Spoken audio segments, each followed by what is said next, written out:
So it's a real pleasure today to have Lucas Beyer give a guest lecture to finish today's lecture on the course.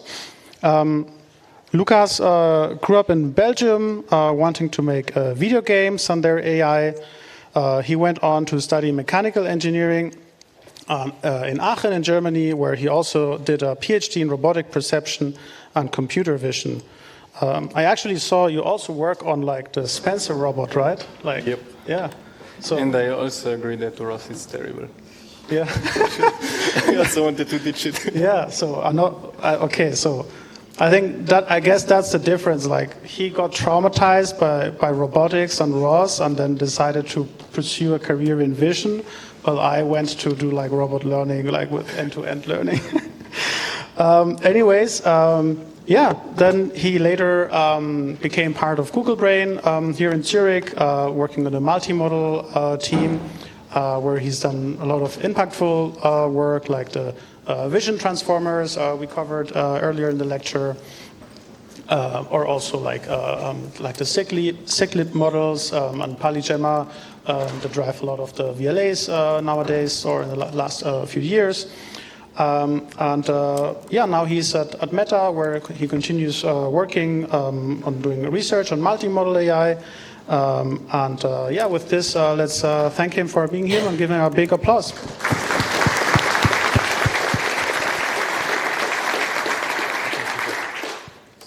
Yeah, hello, and thanks for having me.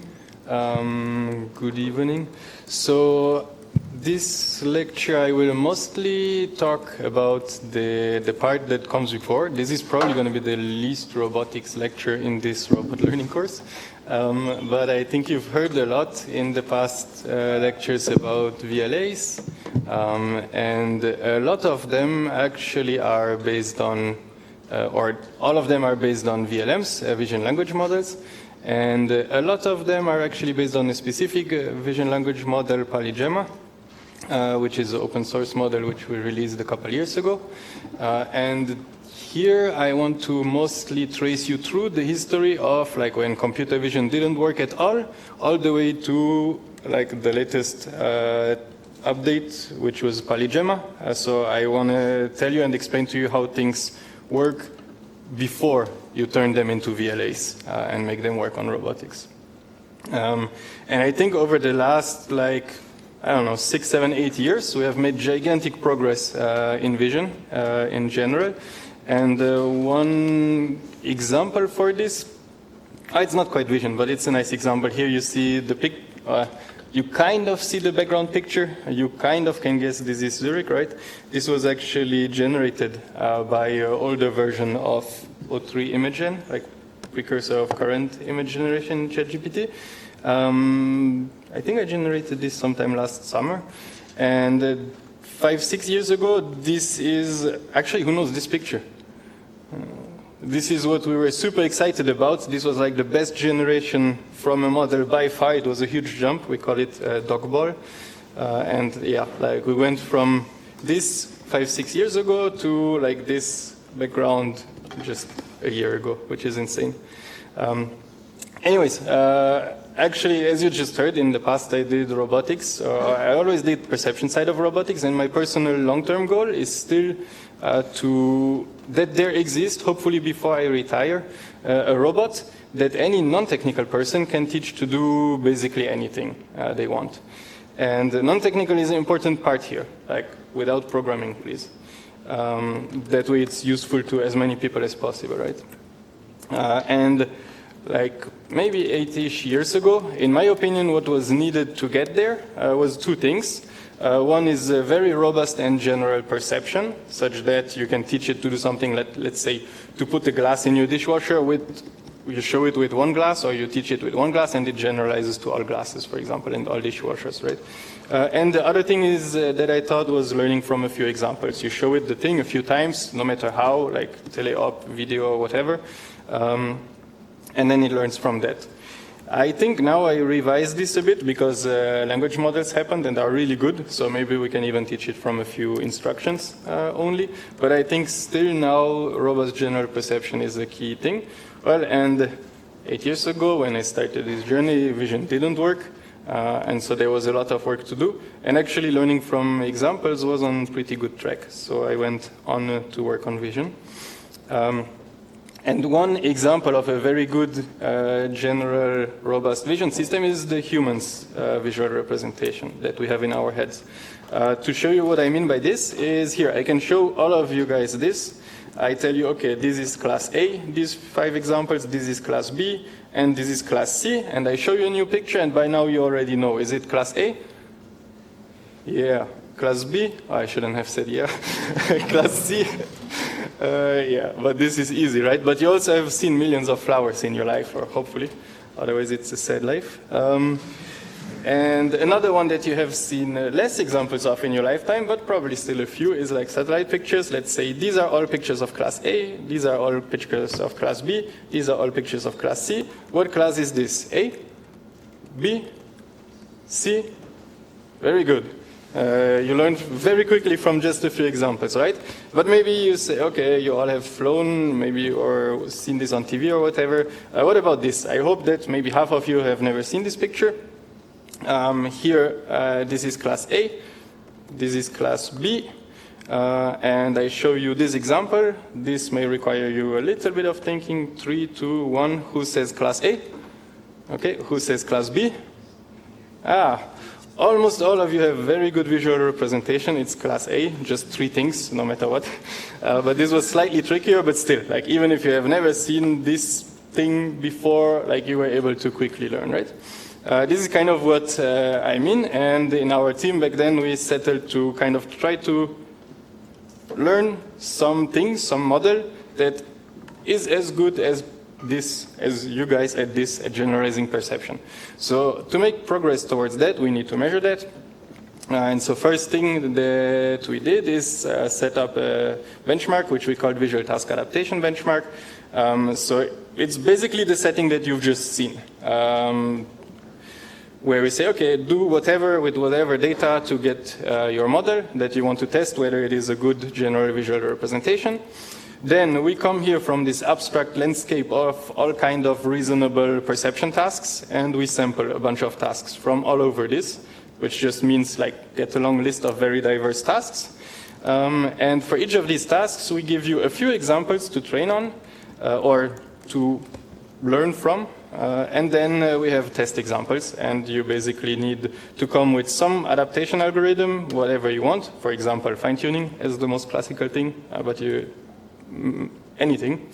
And basically learn for each task individually, learn from the few examples, and perform as well as possible on that task. And then you get a score per task, average of this, and this is the score, and we kind of want to make this, like, we do research, like the next few years are all research on doing this, how to do this such that we get as good as possible score across the broad category of tasks. And that way, hopefully, we can hill climb towards a general visual representation. And then that's kind of what we did. And I would say that nowadays we are actually there. We have this.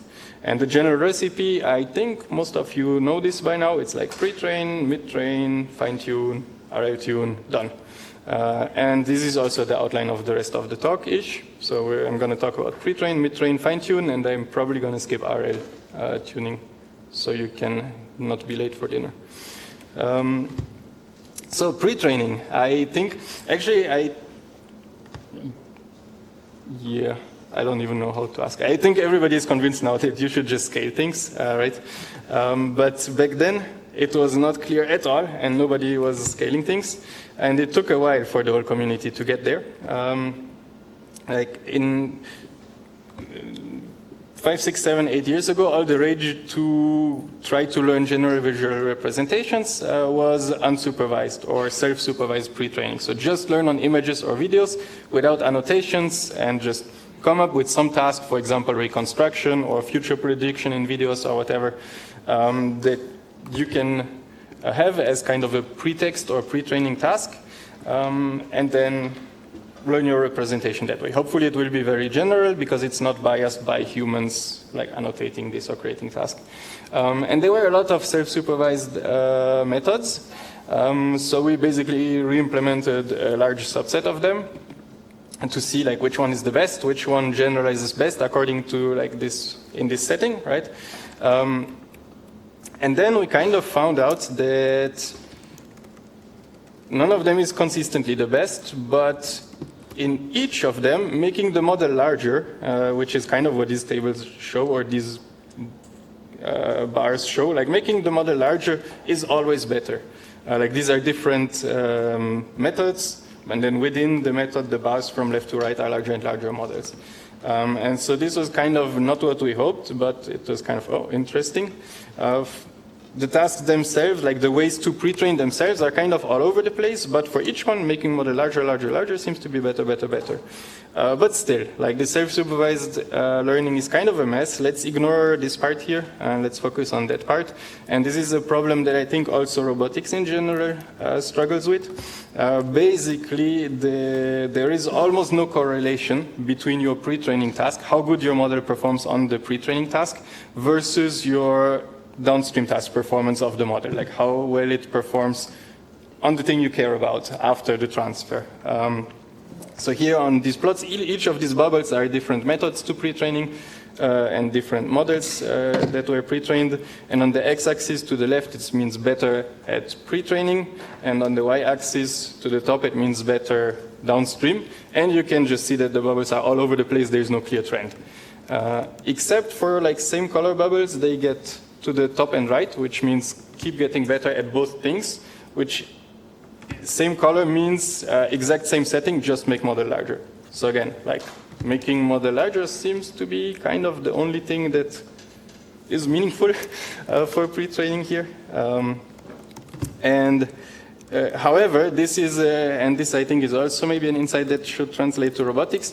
If given it is such a mess and no very strong correlation across methods from pre-training to downstream, so what do? At the end of the day, you pre-train a bunch of models and you need to choose one that you actually use and deploy, right?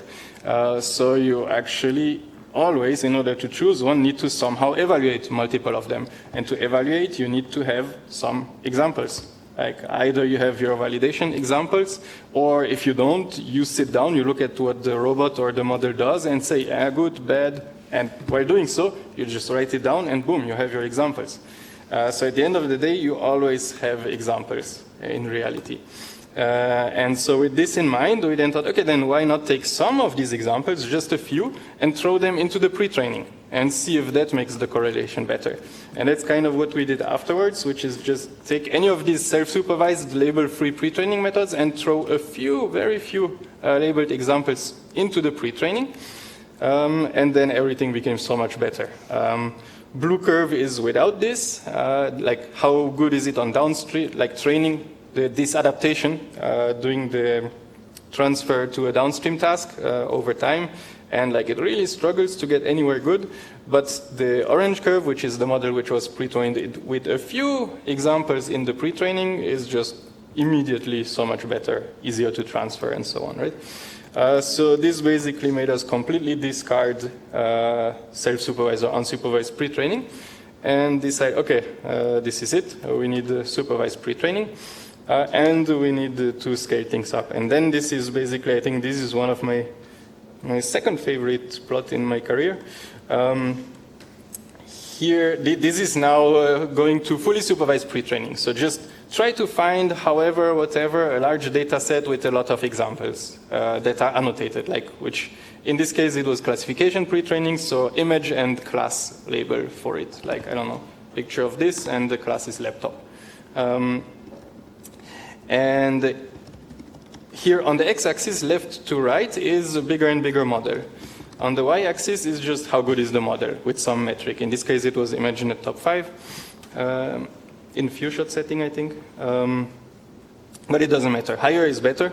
And all of these pink crosses were all kinds of different recent papers back then, which were all about scaling up models. And kind of what I want to say here is, like, sure, they get a little bit better, but it's not really anything to call home about. Like going from 50 to 55, okay, but it's not worth making the model gigantically larger, which makes everything more complicated, more costly, slower. And we kind of reproduce this with this orange curve, which is making a ResNet larger and larger and larger. pre-training on ImageNet, which is a data set of 1 million images-ish. However, so it's getting better, but very slowly as you make the model much, much larger. This is insane size, actually, back then. However, going to this green curve and then to the blue curve, the difference is larger and larger pre-training data. And this is like, I think, 15 times larger, this jump, and this is another 20 times larger, I think. So overall, a couple of orders of magnitude more pre-training data, and this changes everything. Like this dot here, large model on the largest data is just so much better than everything scaled up and published before. And even more encouraging than this is there was a eval data set which was called ObjectNet, which they take ImageNet classes and just put the objects into very weird scenarios. Like chair is a class, and then they just take pictures of chairs in very weird locations, orientations, whatnot. Like here is a chair on the floor in the bathroom, for example. So this is supposed to test really generalization to completely out there images. The first image is always what it looks like in ImageNet typically. It's very canonical. And then here in ObjectNet, it's like, what? And when we then eval these models there, we see the exact same trend. Like here it's same scenario, but evaluated on this very generalization out of distribution testing. And okay, I swapped the colors of the lines. I was sorry for that. But other than that, like it's same thing. This is really, really good generalization when you start training large models on large data. So great. That was basically one breakthrough that was like, okay, we should do large-scale pre-training. Then maybe now it's kind of obvious, and you're like, yeah, what took you so long to figure this out? Just want to show a few reasons why it took the whole community a while. This happened in parallel to it happening in the language also. This was roughly the times around GPT-1, GPT-2. And the same issues were there and in vision. One thing is that it just requires insane patience, insane compute, and also a lot of attention to detail. Here is one way to show some part of this. The red dot is what everybody used to train on. ResNet 50, a small-ish medium model on ImageNet, like 1 million example data set, which was large back then. If you then just take this recipe and train it on 10 times larger data, you get worse results, this blue point. So there was actually, I'm not sure of papers, but at least several blog posts about this, like as a negative result. So people more or less concluded, yeah, maybe 1 million images is kind of enough to pre-train, and if we do 10 times more, things don't get better. And this is true, like we reproduce this. But then if you also train like 10 times longer and another 10 times longer, then things start getting better. So you actually need three things. Like you need to make the model larger and the data larger and the training duration longer. And each of these orders of magnitude more. Otherwise, you don't see the effect of like large-scale pre-training being nice. If you do only 2 of them, you see much less of an effect. If you only do 1 of them, you basically don't see an effect. This is what kind of made it take a while to get to that point. Previously was my number 2 favorite plot. This is my number 1 favorite plot. This was one of our training curves where you see, don't mind this staircase thing. This was common back then. But like here, if you look at this, x-axis is training time, y-axis is performance. And if you just zoom into this little box, it looks like this. And this was 8 GPU weeks of compute. So like if you were training on 8 GPUs for a week. And kind of looks flat. Any reasonable person would say, yeah, okay, let's stop this job, use the GPUs for something else. Good thing we were not reasonable. If you zoom out to this box, which is 8 GPU months, you can clearly see, no, things are getting better a lot. Right, so just keep training. So that's the thing about it, needing a lot of patience. And finally, there is, like I say it as if it was easy and so on, but there is actually a lot of details to get right, and a lot of them are not obvious at smaller scale. Here is one example with weight decay, which is one of many training parameters, and just two different values for this parameter. If you just test them and have like two preliminary runs and then you kill the one that does not look promising, you would kill the blue one, even though it ends up outperforming the orange one at the end of training, right? So this needs basically a lot of experience of fiddling with these details to also work well. All right, but then, like, this is convincing. Okay, yeah, we should pre-train on lots of data, large models, lots of patience. Large models, lots of patience we can do, but lots of data is a bit more difficult to get. Typically, all kind of pre-training data up until then look kind of like this grid. Somebody comes up with a list of classes, and then for each class somehow tries to get a lot of pictures, usually by crawling web or image search engines or things like that. Actually, one anecdote that I like a lot is envision this data set, MS Coco. Actually, let me put some numbers in here. First number is number of images, second number of classes. This MS Coco is super widely used for over a decade in computer vision, this data set. It has 80 classes. Does anybody by chance know where the classes come from? Yeah. So it's actually the senior professor on this project in the US asked his 8 or 9 or 10-year-old kid, like, what are things that you can think of? And the kid, like being an American kid, was like microwave, pizza, frisbee, baseball. And so these are the 80 classes. And these are the things that computer vision community trained on. Like all detectors that you know are largely trained on this data set. And so really good with typical 8 to 10-year-old North American things. And then that's it. But so always you had to come up with a list of classes, and then sure, there were more and more projects trying to come up with more and more list of classes and collecting data, like public ImageNet, inside Google, inside Meta. But at the end of the day, always bound by the creativity of the people that come up with classes. And really, the other approach that kind of liberates us from this, if we can figure out how to train on this, is if we just flip this around, and instead of listing classes, finding images for them, we list images. Like, we just go through the web, list all of images, and then don't have classes for them, but what can we have for them on the web? An image is usually somehow surrounded by a text, or like some text attached to it. The most canonical example is alt text in the image tag. And then you do get some garbage like this. This doesn't teach you anything, thumbnail for version, blah, blah, blah. But you also get stuff like this. These are real examples, by the way.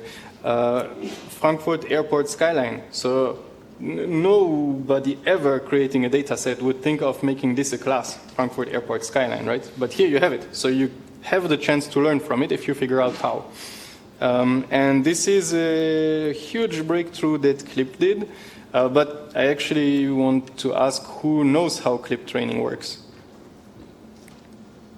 Oh, very few, or like half-ish. I thought I could skip this, but I won't, because this is important. I think this was like one gigantic breakthrough, and it just enabled so many nice things. So how it works, you have this image and freeform text pairs. You just take a whole bunch of them, let's say 30,000, put them in a mini batch. All of the images, you send them through an image encoder, and you get out per image a vector of, let's say, 1,000-dimensional vector. You do the same for all of the texts that correspond to these images. So your 32,000 texts, you send them through a text encoder, and you get a vector out of it. And now your training task is in the original Clip formulation. It is for each text, you have the one image that it corresponds to, right? Let's say this one. And then you have the diagonal of ones and the rest of zeros, like they don't correspond. So you can do classification tasks. For this text, classify which of these image vectors corresponds to it, right? And vice versa. For this image vector, classify which of these text vectors correspond to it, right?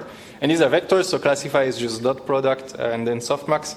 And then train this. And this way you train an image encoder and the text encoder that kind of need to learn what text describes what image and kind of match these things.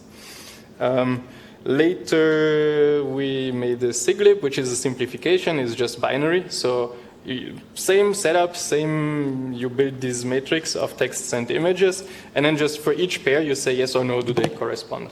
So binary classification, but it's again like just dot product of these two vectors and then sigmoid, target 0, 1, and that's it. And with this like opens us to learn from this complete free-form data and to learn all the concepts we can find on the web, or we can find images for on the web. I'm going to skip on how to use this because it doesn't matter for the rest, and it works extremely well. You just trust me. So for me, this was like a complete game changer, and it was like, yeah, now we can actually learn everything, not just these 80 classes from North American kiddies. But then what people started doing with Clip, and I'm not going to name names, so I censored the method name here, but this is a very good representative, is that they started from large image text random data and then showed, look, if we filter it down to this, to that, we get better and better and better performance. And if you look at it, what was this filtering? Well, first filtering, let's filter it to all the words that appear in English Wikipedia version. Another thing, Lion is one of these open versions of these large data sets. The full one has 5 billion images, but then all papers use 2 billion version, and 2 billion version is the English-only version of it. And then it gets better. Like original Clip model, which was released, is then often used to filter image text pairs. Like if original Clip model matches them, gives them a high matching score, then it's probably not random noise, but something predictable, right? So our original Clip model would give this a low score, but this a high score if it knows about it. So use this to filter it, and original Clip model was trained on English only. And it gets worse. Like then they start doing stuff like, okay, let's only keep those images which kind of resemble the images from the ImageNet data set. And then, yeah, and the best model is the one that has all of these heuristics for filtering. Best model, measured how? Measured on ImageNet. Well, yay. But then, by doing so, we're going... ImageNet, in case you don't know, is also very North American biased in what it has. So by doing so, we kind of... I really didn't like this because we now just had this capability of learning from everything, or learning all the concepts we can find on the web, but we kind of throw them in the garbage by just filtering to English-only ImageNet-like stuff. And so we did a project to analyze this in detail and try to influence everybody who does image pre-training away from this filtering, such that we get better general models. So we did an experiment where we pre-trained such a Clip or SIGLIP model on pre-training data filtered to English only versus keeping everything, and a very controlled experiment otherwise. And then the English only model, given this picture, would say this is the CN Tower in Toronto, when in reality it's Milad Tower in Tehran, and the model trained on without this English filter would say it correctly. And same for this cathedral, which the English-only model would say is one in Montreal, Canada, when in reality it's one in Brazil, which also, again, the not trained on all data, not just English filtered, would get right. And let's do one more thought experiment. Close your eyes. Do it. Think of a toilet. Open your eyes. You probably all thought of something that looks like this, but in reality, these are also toilets. But you wouldn't really get these pictures if you filter to North American data, right? And there is a long list of such examples, and there exist data sets analyzing this. So we built a benchmark and showed that basically as models get better on ImageNet and the COCO, which is this here, these benchmarks are very correlated, but then they get worse on, and then we collected a whole set of benchmarks for measuring how good it is on basically across the globe things. All right, and then we slowly, I hope, kind of convince the community to stop doing the filtering, and then we can move on. There is one... there is one more thing about Clip and SIGLIP pre-training. There is a fundamental issue in this pre-training that I just described. And this is my favorite example. Take this picture and this caption. They are perfect. This is super clean data. The picture perfectly described by the caption.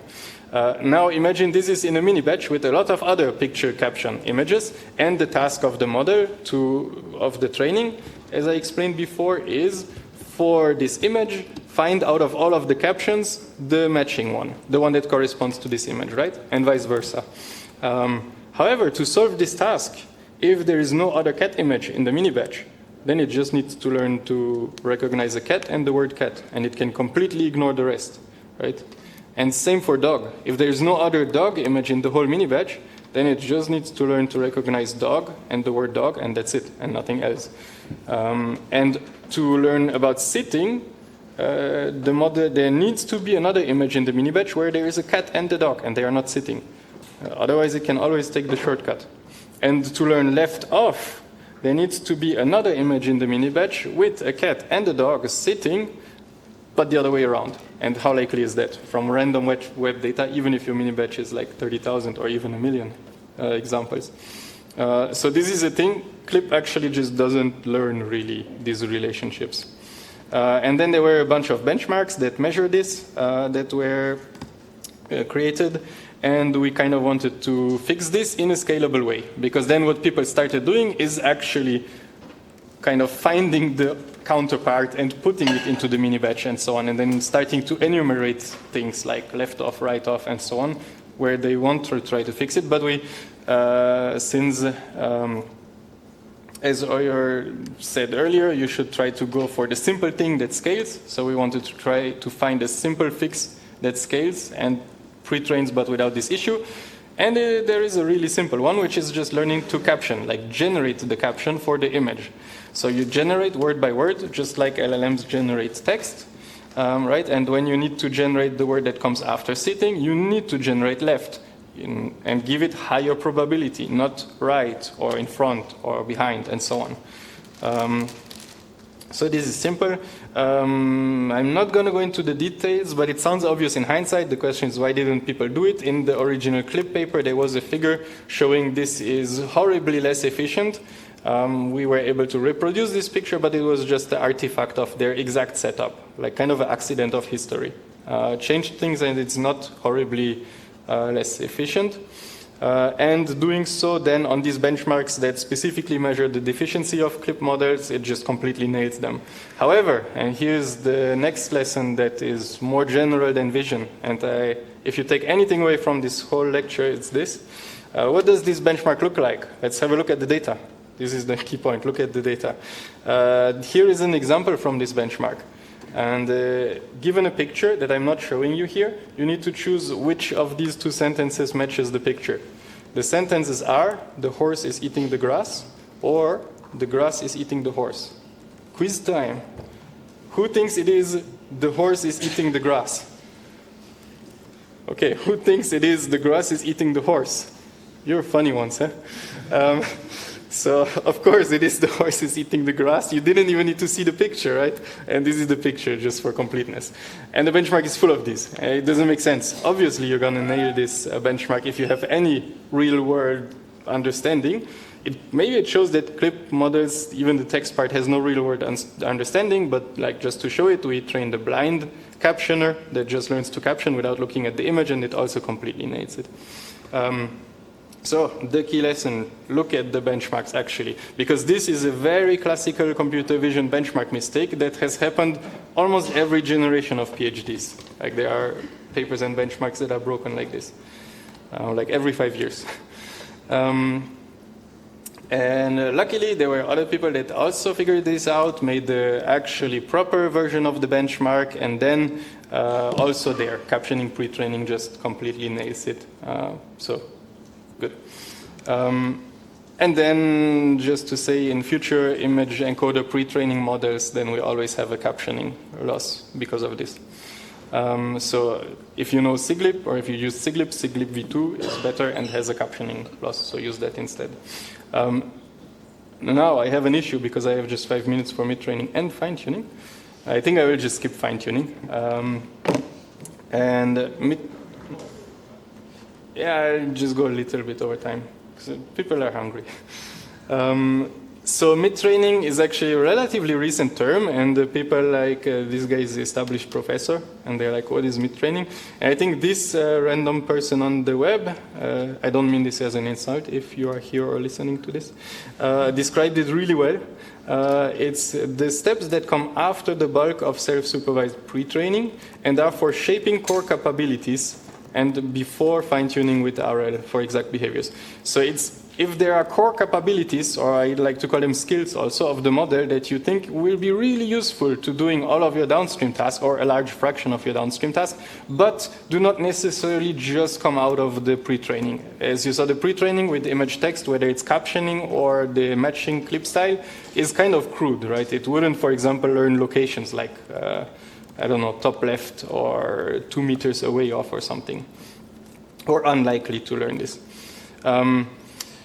Here, and this is the most canonical example of mid-training, then that I promised you that I will get to, of the VLM. Right? This is PaliGemma, and most VLMs look like this. You have an image encoder, for example, clip or siglip, that takes an image, sends it through, and gets you a bunch of vectors out, which are then you can just see as tokens. Then you concat them with tokens from a text, which is typically some kind of question about the image, or some kind of task. Doesn't necessarily have to be a question. And then they go into a language model, and the language model spits out the answer. So this is for VLM, and then VLA later, instead of answer, it's like actions. And this is mid-training because it takes 2 pre-trained models, stitches them together, and then gives it new core skills that will be needed later that do not really come out of the pre-training. And then the important part is what is the training mixture of this. And the training mixture should be a bunch of data that is reasonably large, doesn't have to be as large as pre-training, doesn't have to cover everything in the whole world, but needs to force the model to learn the skills that you want it to. For example, I mean, the simplest example here is to just caption the image. But then, for example, you could add OCR in it, which is like being able to read the image. Then you need to prepare data that has pictures and then the text that corresponds to it. But then, again, it's just to give the skill to the model, not to make it necessarily useful to a user to do this skill. So you would just, for example, have a ton of just random images that have some kind of text on it, and the task is really just to spit out the whole text, and that's it, or just some random chunks of the text. This in itself is not useful to a user of the model, but it gives the model the skill of reading text, right? And then later in the fine-tuning, you would actually turn it into useful to the user kind of tasks. Yes. And for this, you will need a lot less data. Right, and here in the mixture, there is some very special types of questions also that are about objects, partially actually to make PaliGemma nice for like robotics style tasks. So it learns a lot about objects and locations and so on. So is object in the image, which of object are in the image, and this you can kind of semi-automatically create data sets for this if you have some existing images with some kind of metadata. Or turn question and answers around. Given an answer, generate the likely question that led to this answer for this image. And some detection, some segmentation data, and also some like caption what is in this specific area of the image. For example, which again itself is not a useful thing to a user, but it really forces the model to learn a skill that can be then repurposed in fine-tuning for actually useful tasks. All right, and then in mid-training you can also use this, or it's used a lot to scale up a few remaining axes that you were not able to scale up during pre-training. For example, for vision, a very common thing is resolution. In mid-training you would learn higher and higher resolution images as input, where you see more and more details, which is just not practical to do high-resolution pre-training. It's impossible compute-wise. Or if you have video, to extend to longer and longer context, and if you were doing some kind of 3D thing, to have 3D task to have more and more slices and so on. All right, but this is only text out, although I think you have already seen how to get actions out with VLAs, so this is maybe a bit less interesting. But for the classic vision part, you can, of course, turn a lot of tasks into text output tasks. And this is the nicest example, I think, for detection, where you can really just split the x-axis into bins, like 1024, which is almost pixel locations, and then you can just output bounding boxes like this in a textual way, right, with the coordinates as text. And there is a general way to convert almost anything you want into text, such that VLM can, that you can learn to model it with a VLM, which is the most common technique is called VQVAE. I don't have the time to go into the details, but if you're interested, look up VQVAE. It's basically an autoencoder, which in the bottleneck learns a discrete dictionary. So any image, like for example this segmentation mask image, you can then turn into a sequence of newly learned tokens. You can just add them to your vocab of your VLM, LLM, and then suddenly the VLM can output segmentation masks by outputting these segmentation tokens mixed into the text. And yeah, I will skip the fine-tuning. It's really just a large mix of tons of specialized tasks. And the nice thing is when doing the fine-tuning, you also get kind of skill transfer of these skills. So for example, you may have learned to do segmentation, but on natural images, like photos of animals and whatnot. And in your fine-tuning, you may have fine-tuned on, let's say, question answering on satellite images, like is there a lake, yes, no, in this section. And the model can actually transfer some of these skills. Like, for example, after this fine-tuning on a wide mix of data, the model can certainly learn to segment things in satellite images, which do not exist as a specific task, neither in mid-training nor in fine-tuning. Here I can say for sure. Yeah, and then you can do RL tuning to hopefully get even better performance, but we're not going to go into that now. So, kind of concluding, I would slightly provocatively say, yeah, this recipe somewhat solves perception now. Like we have gone from 8 years ago, perception barely working at all, to it kind of being solved. However, if you are somewhat looking at papers, there is a bunch of papers that kind of say like, nope, not at all. Vision language models are actually blind. And then they give you, for example, a task like this. Just everybody can do this. Like 2 lines with a kink. And the question is, how many intersections do these lines have? Possible answer 0, 1, 2. And then they test all kind of frontier models. It's a bit older already, so slightly older frontier models, but still on this, and just show that, okay, they get pretty bad accuracy because a human would get above 90% for sure. And then they have a whole bunch of these tasks. And then, so what am I even talking about? How can I claim perception is kind of solved? The important part is that this recipe that I just went through, this is what I mean by solved. You still need to apply it for the things you care about. And then all of these VLMs that they tested, they have a huge list of SFT data sets in the end, but obscure things like how many intersections do have these lines or like similar-ish tasks are very likely not in there because it's just not a meaningful way to spend time to do the post-training mix. But the models can actually do this. You just need to quickly explain the task to them. To make this point, I took this task, I generated 128 examples of it, and then I fine-tuned PaliGemma on it, and they get 96% accuracy already. And this was super simple, super cheap. And since it's actually a classification task, we don't even need the language model part of it, which can just fine-tune SIGLIP on it, and we get like 97% accuracy. So the VLMs are not really blind, they are more difficult of understanding. Like if you give them completely new task, they kind of intrinsically can do the task because 128 examples are not enough to learn the new underlying skill of finding intersections, but they are enough to learn to understand the task. What does the user actually want from me? So yeah. So this is the recipe. If you have any task, just think of the task you want to solve, collect a couple hundred examples in an afternoon, fine-tune a large pre-trained model, like a VLM, on this, and then it works. And then if it doesn't work well enough for you, then RL tune it, and then you can deploy it. There is a little caveat, because it's a little bit of a bold statement, but I am careful to say perception task. So I really mean pure perception. Now the interesting things, and those that you guys will encounter a lot if you go into robot learning, is those that come after perception.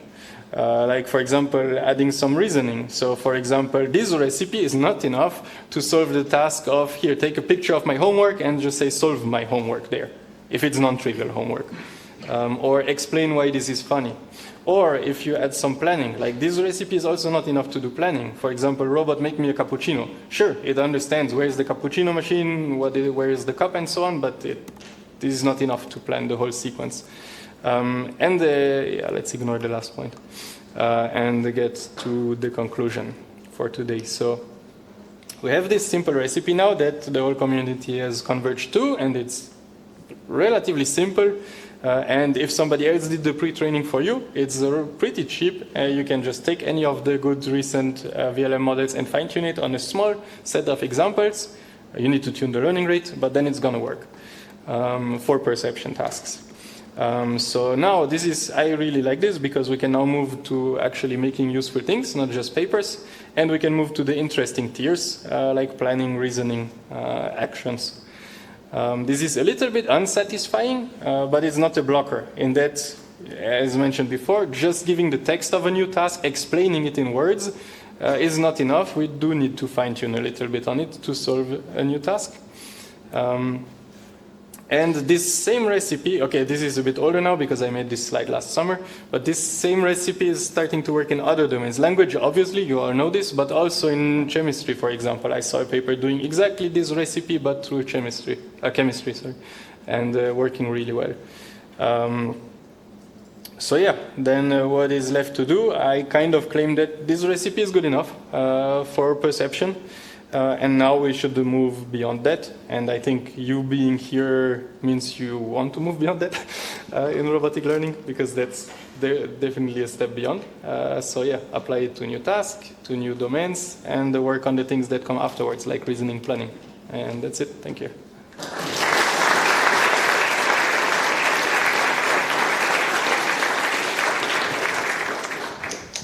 Do we have questions for Lucas? Thanks. A quick question, is there any recommendation on the best papers or downstream tasks on better do the small scale pre-training, not only a bit kind of transfer learning or the fine-tune? Thanks. Small scale pre-train itself. Small scale pre-training. I think this is almost the oxymoron. No, really. I think it really depends what you want to do or why you want to do it for. But small scale, I would say, is not pre-training.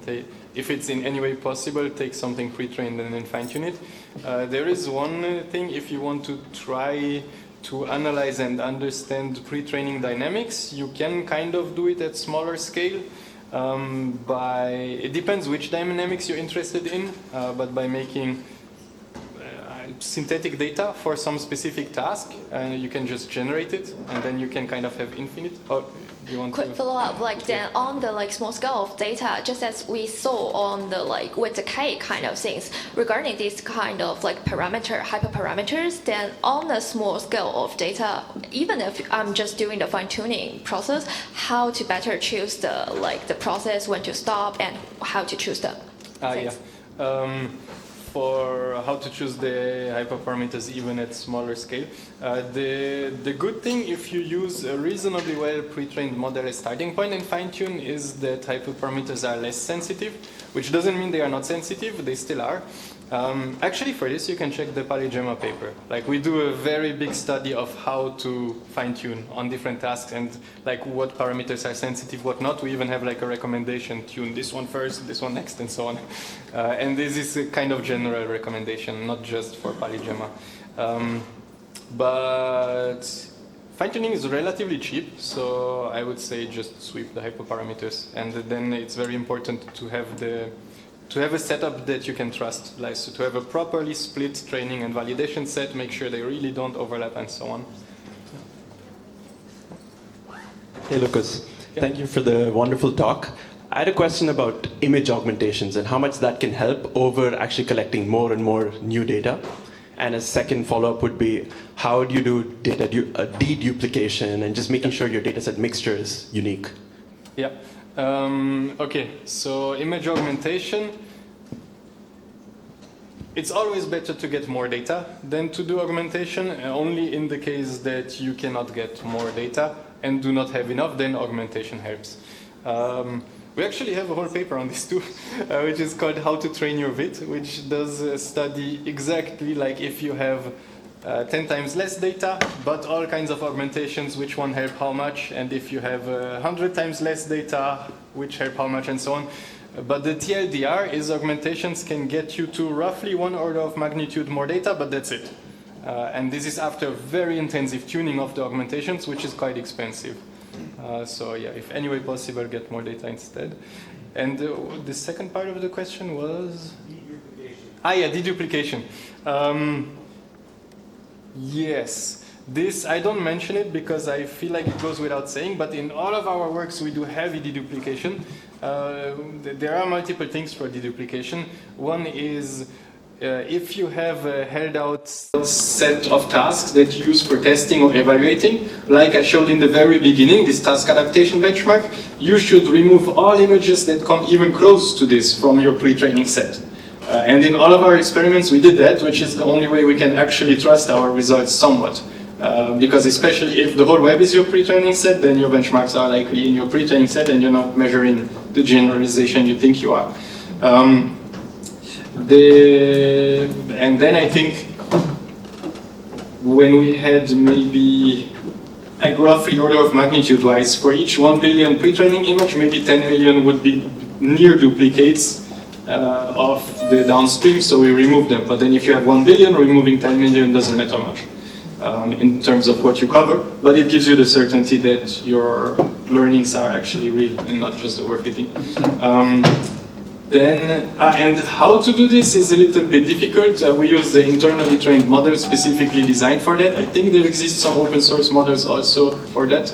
But otherwise, just use a good image embedder and you get the vector as image embedding, and you can do nearest neighbor search and do some threshold and those that are near enough, you consider them duplicates and remove, and then tune it for high recall, and rather remove 10 times too much than too little.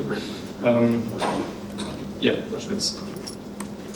Yeah, thanks, really great talk. 2 questions, one more specific, one more general.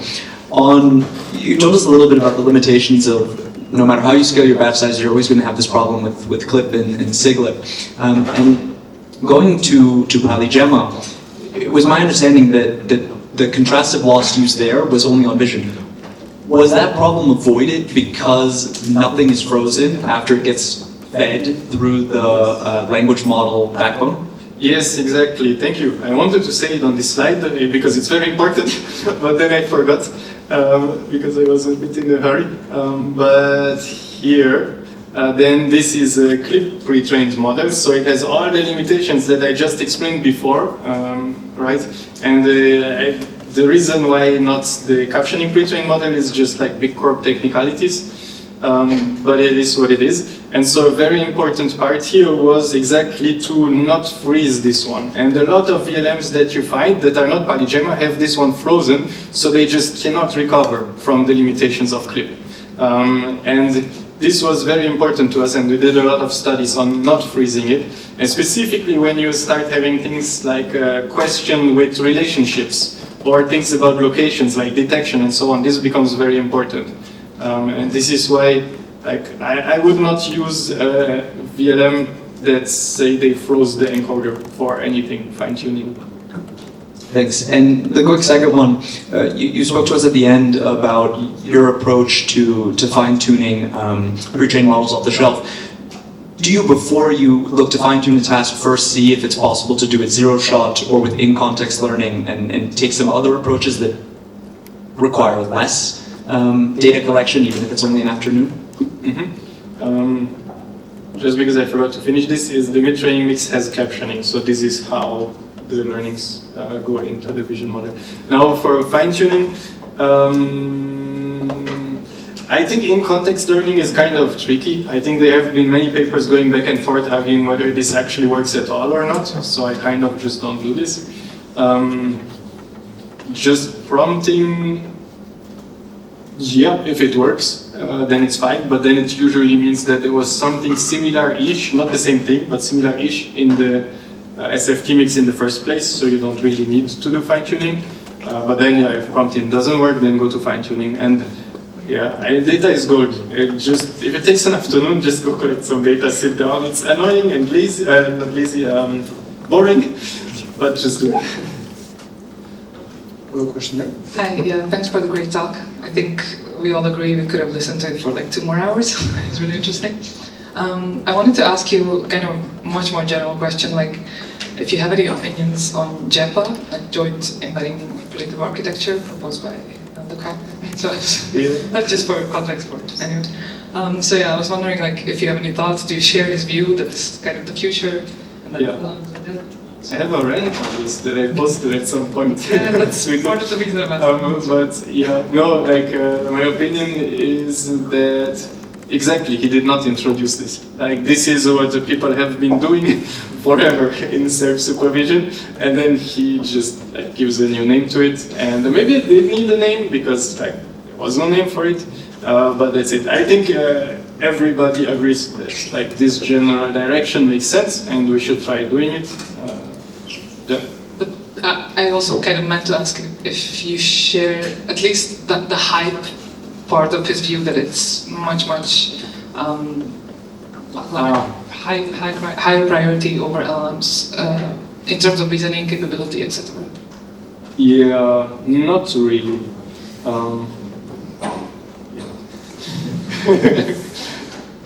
Because this is recorded, let's stop there.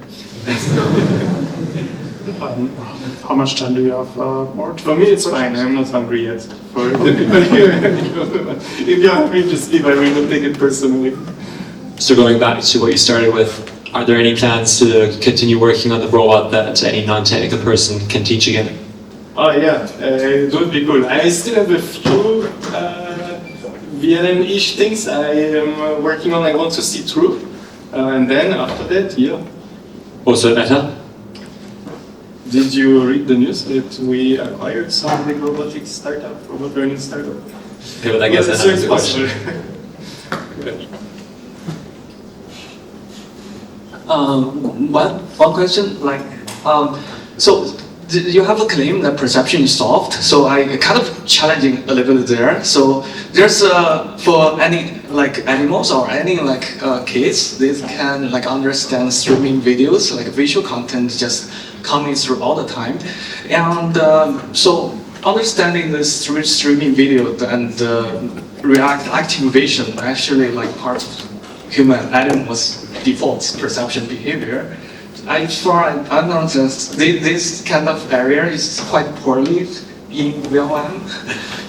First, you basically cannot streaming understanding. You have to like keep it cache in some way to somehow. So it's and the perception system also doesn't have the ability, for example, like focus on really matters everywhere, like and filter out the non like matters tokens. All those I think somehow unsolved. So maybe I kind of a little bit comment on that, the streaming video understanding. Yeah, I think I think there is a few parts to this. For the streaming video understanding part, I think it's basically a case of this. That I think there is just not that many questions and types of tasks in SFT mix but I think fundamentally they can do most understanding parts of video. But there is the other part that is doing this efficiently and online / on the fly. This, yeah, I didn't talk about architectures at all here. This is, I would say, not solved, but getting very close. Yeah, I think this is not, I see it more as an optimization issue. Like not as in like, oh, write more efficient CUDA kernels, maybe that will happen too. But it's more about, it's not about missing capability, but it's about making the current capability, but it's cheaper, like cheaper compute or memory or things like that. I think this is a generally very tractable thing, but I will not comment on like architecture details. Thank you. Okay, thank you very much for the talk as well. So you say that all of this is basically possible by leveraging web scale data, right? And web scale data is still much, much larger than what humans need to learn, right? Do you see any way to reduce this dependency on large data, for example, for robotics or also other domains where this type of data isn't accessible? Yes, it kind of depends what you want to do. Because I think if you want, like my goal that I mentioned, the robot to be able to learn anything, then it needs to have like seen anything. Like a robot that has never seen a chair will not be able to learn anything about chairs. Like, unless we're going to continue learning, which is a whole different question. But yeah, so I think if you want to be general, there is no way around it. Now, if you don't want to be general, let's say you want to make a robot that is in a factory in the supply chain, then it should be robust to stuff, like illumination changes, like, I don't know, maybe the box is suddenly becoming a different box because supplier reasons or whatever. Then I think this should be very possible, because then you don't need to have seen chairs, like they will not help you in your task at all. So I think it heavily depends on how general you want the model to be. Thank you. Hi, thanks for the talk. I have one question. Is over there. Do you think there is still a lot to do in terms of inference speed? Because all these large models are very capable of doing great things for question answering and so on. And for robotic control or even drones, do you think there is still some work to be done in this area? Yeah, probably. I think especially if you go to VLA and then you have like actions and like chunks and you want to predict, I don't know, 50 or so tokens into the future, this can be like too slow to make it happen in real time. And there I have seen, so I'm not the expert on this, but I have seen quite a few nice like papers and approaches. For example, I think Pi Robotics had a few works on that. And that's one thing. The other thing that I wanted to put so much into these slides, guys. I wanted to put it there, but didn't, is distillation. I think this is also like a super important, actually who knows what is distillation in the context of deep learning? Well, most people, okay, yeah. I think there is also like, how to say, like with pre-training, you can do it right, you can do it wrong. Like there is a lot of details to be careful of, but then if you get the details right, and I respect us about this, then I think distillation is extremely strong. And so I think a very, very good recipe, or like, let's say addendum to this recipe that I mentioned, is like do everything, scale up and so on to get as good as possible model, but then when you actually need to use it, nobody wants to use this gigantic model that you need 20 GPUs to run on and so on. Then go and distill it for, alright, first do the like pre-training to make it really good, transfer RL tune on your task to make it good and robust on your task, and then distill it into one that has the latency that you need for the task. And this distillation step can be very expensive, but because it needs very, very long training usually, but then it can be very much worth it if it turns it from a broker into hey, we can actually do this and run this on the robot or in real time.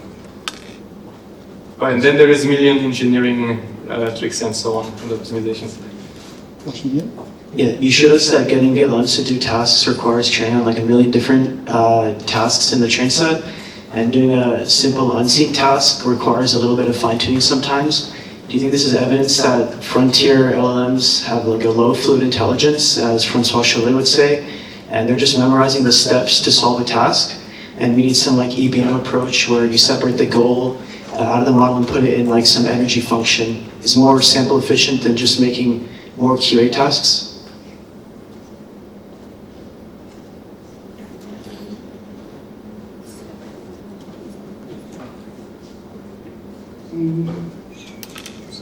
Difficult to answer. I would say it's not necessarily clear that fine-tuning is like the most efficient way or so. So I wouldn't necessarily agree that, okay, energy-based is the solution. But I do agree, as I mentioned, this is like the unsatisfying part of the current recipe, right? That it doesn't just understand what you want from free-form text. And I think there is a lot of back and forth currently on how to fix this. Where like there is a camp of people saying like not just do more and more and more tasks, and eventually we have enough that it actually has to generalize because it's just too much to memorize, which is kind of happening in some regimes, more in text, not in image text.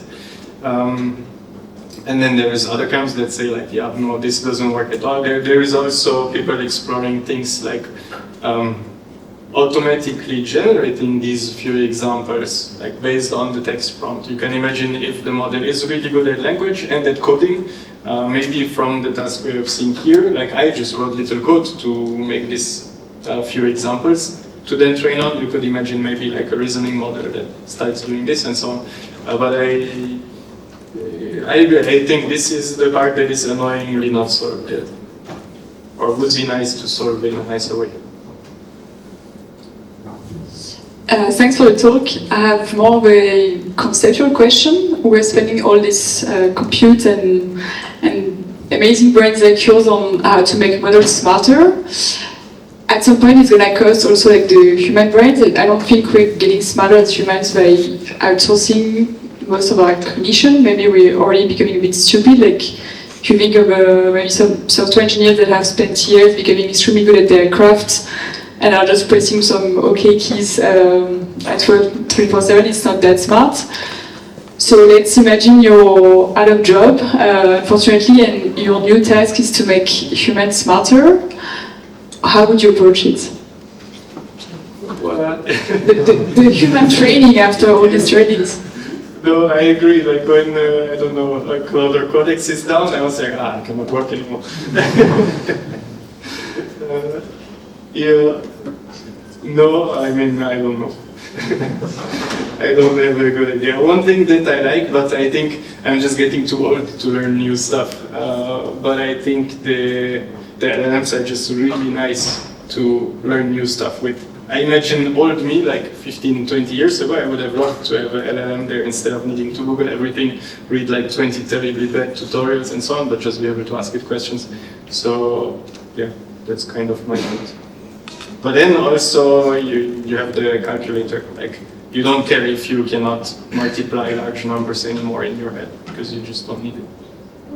And could you outsource maybe, like you don't want to start learning something new today, would you be keen to have an AI lead you this way? Do you think this is possible? Have an AI be like your sparring partner on everything and knowing what are you smart on and not so smart yet and push you in this direction? Yeah, I use LLMs a lot like this. Okay, last question. Thank you for the talk. How do you feel about image encoders that do weight with text like Dino v3 or others? Yeah, I'm not a fan. I don't see why. Like, basically the text is there, why not use it? And I think maybe Dino is the only one that gets reasonable performance at all without text. There have been a million of other attempts before in this Corsair supervised area, and they are just always clearly worse. So I think Dino is, let's say, I think it's an intellectually interesting puzzle. Like, we should be able to learn like good general representation without text. And so it's nice, and it's nice that they got this far, but I think it's unnecessarily making it hard for yourself also. Okay, with this, let's thank Lucas again for a fantastic talk.